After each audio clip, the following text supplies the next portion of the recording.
сегодняшняя тема нашего разговора – это один из самых перспективных проектов, которые у нас сейчас есть. Это цифровой двойник Якутска. Притом звучит именно так, как и звучит. Это абсолютно точная копия всех объектов инженерных сооружений, в том числе и ГИС данных и всего прочего, то, что есть по Якутску. И мы соединяем это все в единую параметрическую информационную модель. Сегодня выступление наше будет по двух частях. Первая часть – это про технологии информационного моделирования, то, как мы делаем процесс стройки абсолютно прозрачным, раскрывая все нюансы. И вся эта технология называется BIM – технология информационного моделирования.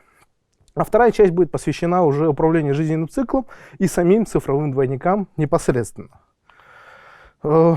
Миссией, как я упоминал, является то, что Центр готовит проекты, и в первую очередь людей. Потому что во всем, что мы делаем, рано или поздно мы утыкаемся. И все компании мне об этом часто говорят, ребята, что будь то в России компания, что в Якутии, что не хватает людей. Но и поэтому мы, в принципе, стараемся работать и помогать им во всем. Если говорить о рынках НТИ, что дает Центр и что дает сам проект цифрового двойника Якутска? В первую очередь, это покрытие всех 4 основных рынков НТИ, которые у нас есть, национальной технологической инициативы. Сами понимаете, что упор мы делаем на технологии и обучение, и равно как и проект, у нас исходит от того, что как мы это будем делать, какой наш основной инструмент. В первую очередь, на данный момент инструментом у нас является технология информационного моделирования. По-простому говоря, мы соединяем все данные на параметрическую модель с разным уровнем детализации, это делается, и объединяем все данные, которые мы получаем с инженерных изысканий, то, что мы от момента спроектирования до строительства и уже ввода в эксплуатацию. То есть, грубо говоря, эта технология является неотъемлемой частью такого понятия, как умный город, равно как и проект «Цифровой двойник Якутска» является началом то, что мы можем называть и будем называть Якутск, грубо говоря, умным городом. Без наличия двойника в виртуальной среде, привязанной к ней информационной модели и уже хардовых, так сказать, датчиков, которые снимают показатели со счетчиков, систем и так далее, все это не является, как вам сказать, умным как таковым, потому что автоматизировать процесс является основной важной задачей. Управление информацией является одним из слабых звеньев для, в принципе, всех строительных проектов, в том числе и промышленных, в том числе и гражданских. Как это все зародилось, как появилась эта идея? Мы ворвались в рынок, так сказать, FutureSkills не просто так. У нас были наработки по WorldSkills International, у нас были наработки уже, которые мы переняли из сибирских школ, которые мы переняли из центральных школ, изучили опыт иностранных государств, в первую очередь корейский опыт, в вторую очередь уже сингапурский опыт. И из всего этого мы начали строить центр, который, в принципе, отвечает и формирует несколько кластеров. У нас за плечами уже проекты, которые достаточно так громко прозвучали и уже известны. И самое главное, это является студенческими, так сказать, новшествами и не только, но еще и чудом, так сказать, инженерной мысли наших студентов, наших слушателей и вообще наших сотрудников.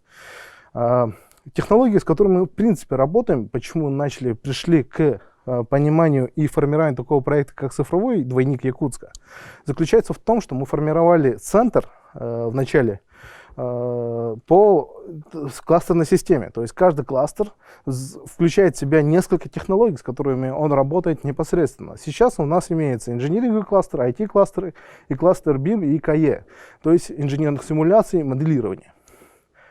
Ну и, соответственно, поскольку раз мы обрабатываем и работаем уже непосредственно, скажем, с теми же, таким пониманием, как Big Data, или же работаем с блокчейн-системой, нам нужно откуда-то получать данные. И, соответственно, из этого у нас начал формироваться подход.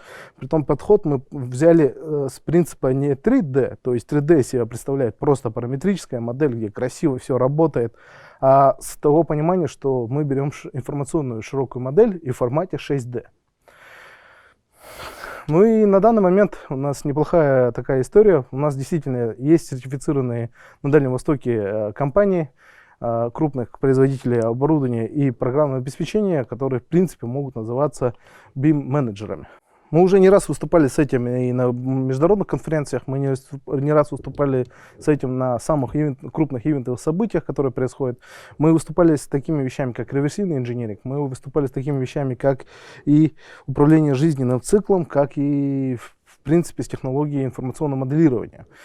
Суть заключается в том, что мы обеспечиваем надежный аудит, во-первых, уже существующих моделей, уже зданий, точнее, уже переводим его, оцифровываем все, что необходимо, переводим из физического мира в 3D, или же из старых утерянных документов, поскольку я уже ранее упоминал, что мы уже работаем, имеем опыт и наработали компетенции по реверс-инжинирингу, а это обратное проектирование, то есть когда у нас есть модель, и мы, грубо говоря, восстанавливаем все, что было утеряно и связано с ним. То есть мы восстанавливаем технологию производства, восстанавливаем всю конструкторскую документацию. Из этого у нас нарастили компетенции в таком понимании, как оцифровка и фотограмметрия.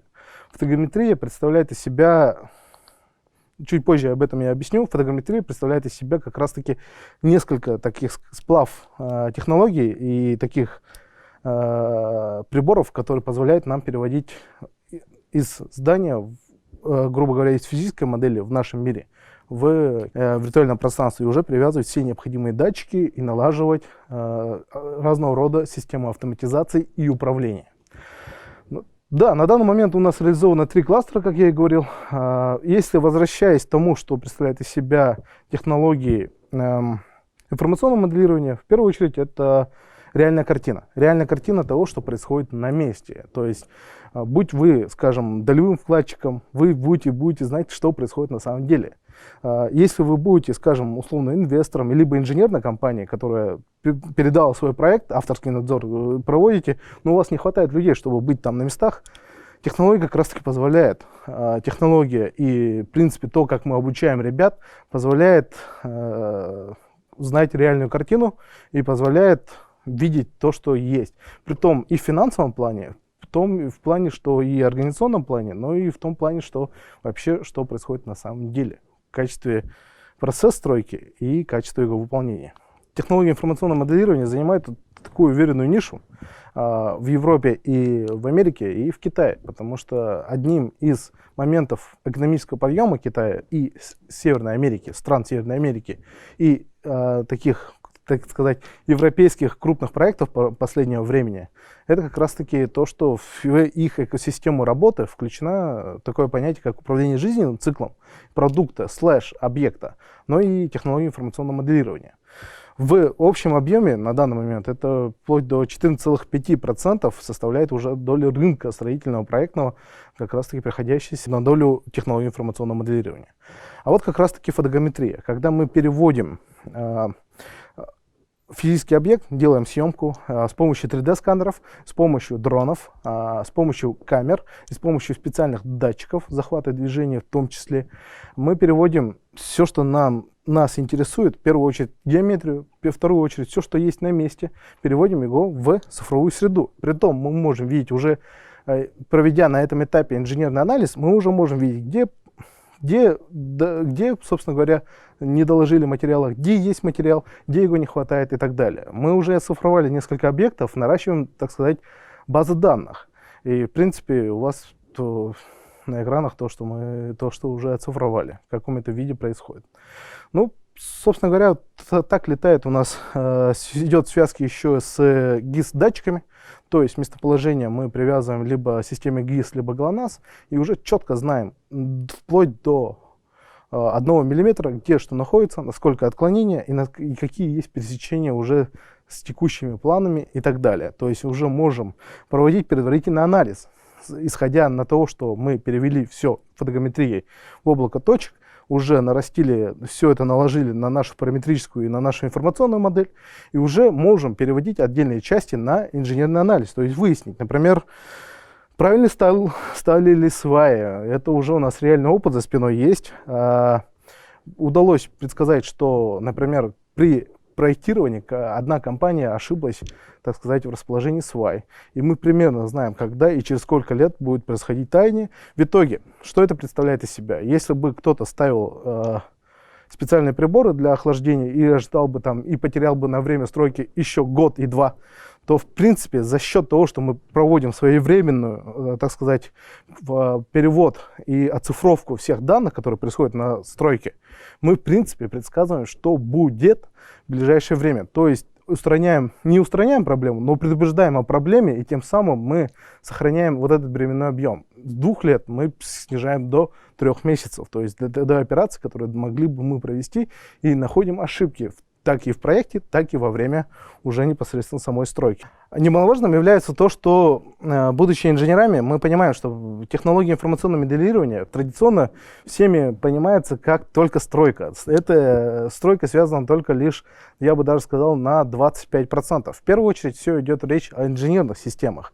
К примеру, если мы налаживаем работу, соответственно, мы должны знать, когда будет поставка, когда будет монтаж, когда будут проведены пусконаладочные работы, как будет выглядеть вся вентиляция. И, наконец-то, сведем все воедино. Вы знаете, огромное количество ошибок допускается при проектировании, когда у нас, на моем опыте, был случай, когда система вентиляции находилась вообще в 3 метрах от того места, где оно должно было быть. И мало того, система вентиляции проходила по системе снабжения здания. То есть такие моменты бывают очень забавные. Само собой, они исправляются, но на это уходит определенное количество времени. Уходит достаточно большое количество времени, и, соответственно, опять же, мы теряем в деньгах. Так что да, при автоматическом подсчете мы производим, составляем всю необходимую сметную документацию, все, что необходимо, это все находится в единой среде. То есть, объясняя простыми словами, в инженерных проектах, благодаря нам, не будет больше бумаги. Согласование производится непосредственно сразу в системе. Все корректировки производятся единовременно, и работает команда. Мы даже его называем как Fusion Team. Соответственно, мы понимаем, когда мы в организационном плане мы можем провести хоть какой-то реальный контроль. Реальный контроль исполнения наших планов, то, как это было задумано. И чем больше мы сокращаем разрыв между двумя этими понятиями, то есть как было запланировано и как получилось, а сводим к тому, что как мы планировали, так и получилось. И вот это процентное соотношение, которое происходит из того, как это получилось и как это мы планировали, является ключевым и является залогом успеха, и в том числе нашего с вами благополучия, как жителей города, как и жителей республики, как и жителей вообще страны. Поэтому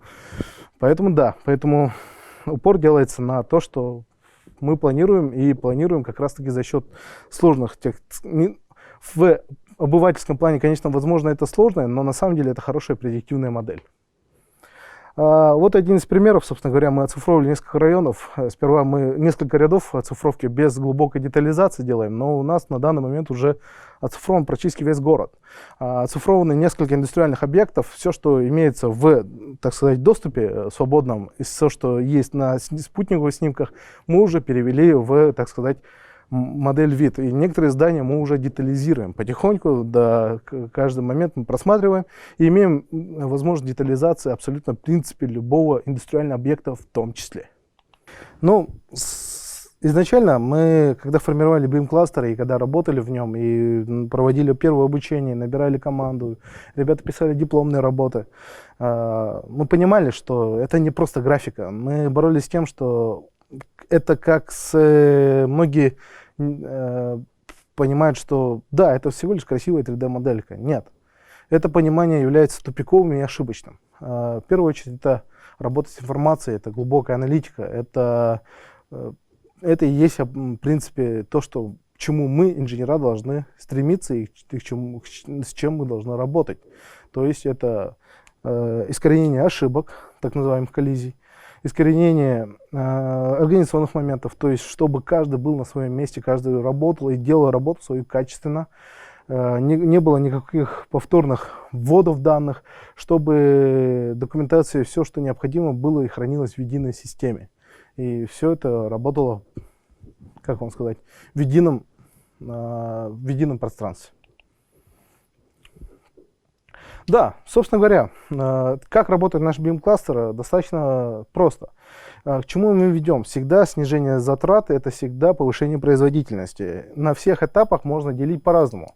Когда я, например, разговариваю с разными специалистами, мы объясняем и находим, просто достаточно проверить проект до и после, и, как правило, уже вопросов у специалистов просто не бывает. То есть каждый знает, что идет слаженная и прозрачная работа на всех этапах. И помимо этого мы подготавливаем и создаем, так сказать, новую идеологию для того, чтобы равно как и для, знаете, как и у японских компаний, мы служим во благо общества.